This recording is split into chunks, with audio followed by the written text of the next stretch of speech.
your hand if you've seen the movie Monster House. I haven't, but there is a quote from the character Horace Nevercracker. The quote is, "Get off my lawn." Thank you for joining me on day 8 of the Karen Reed trial, and this is an episode of Just Legal History. After a bit of a slow day yesterday, things picked up today a bit, with 2 people testifying, and that was the husband and wife Chris and Julie Albert. Chris is one of the Albert brothers, and Julie is his wife. Chris joined the group at the Waterfall Bar, but did not go to his brother Brian's home that night. He said that he walked home, went to bed, and then within a few minutes his son Colin came in and said he was home. The reason that it's important to the defense is that Colin was at the Brian Albert's house for some of the night, and the question was when he got home. Let's look at the exchange. Pause it.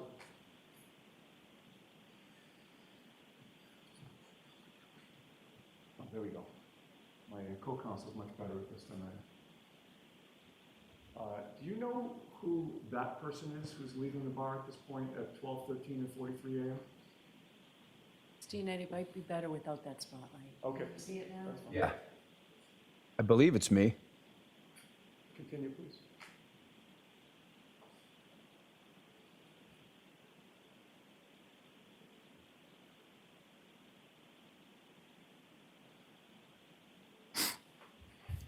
Okay.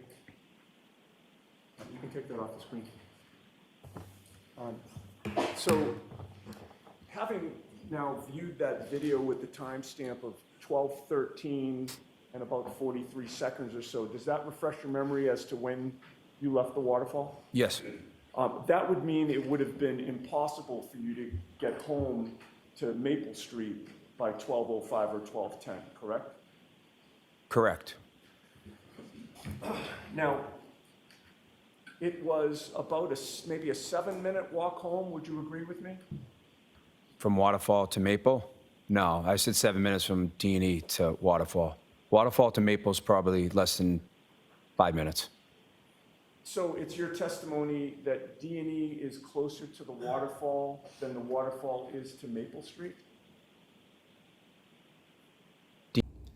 So we can see that Yannetti is trying to say that Colin could have arrived home at any time. Besides the question if Colin got home in time, was there a feud between Chris and Julie and John O'Keefe? And guess what the beef is supposed to be?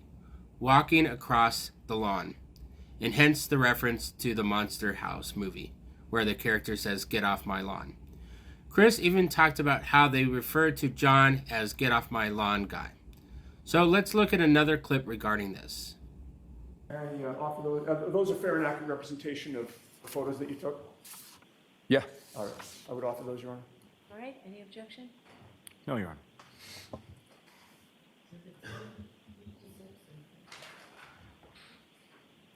And with the court's permission, may they be published for the jury? Okay.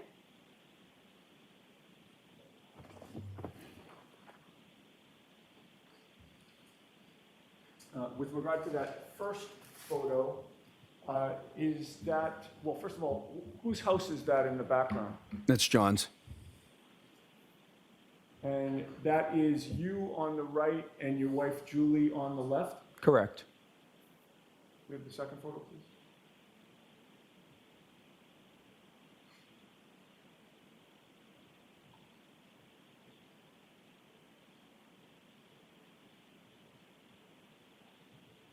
Okay. That is also John's house in the background there? Correct. And again, that's you on the right and Julie on the left, correct? Correct.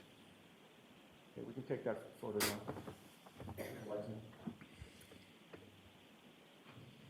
now.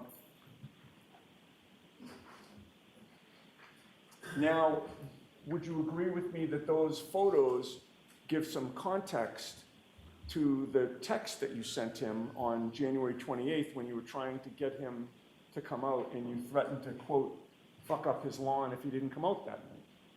What do you mean give context to? Well, in other words, here you are texting him photos of you and your wife on his lawn, correct?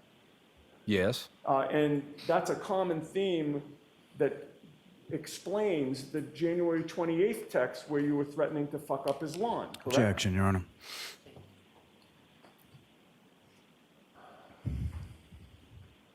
Okay. I just have one more area that I want to cover with you, sir.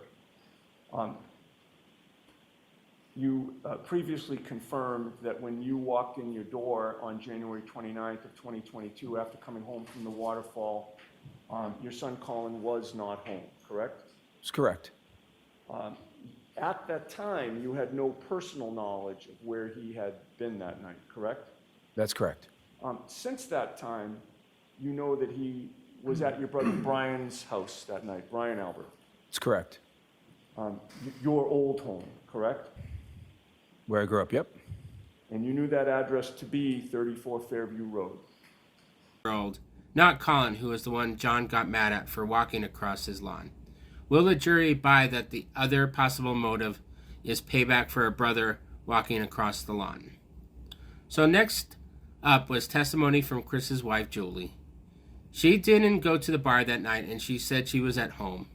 She gave a timeline that was close to Chris's earlier statement, that Chris came home shortly after midnight and went to bed, and then Colin peeked his head in the door. She said she doesn't go to bed until her kids are back home. But then came a different round of questioning about her relationship with the wife of Michael Proctor. Michael Proctor worked for the Massachusetts State Police and became the lead investigator in the O'Keefe murder.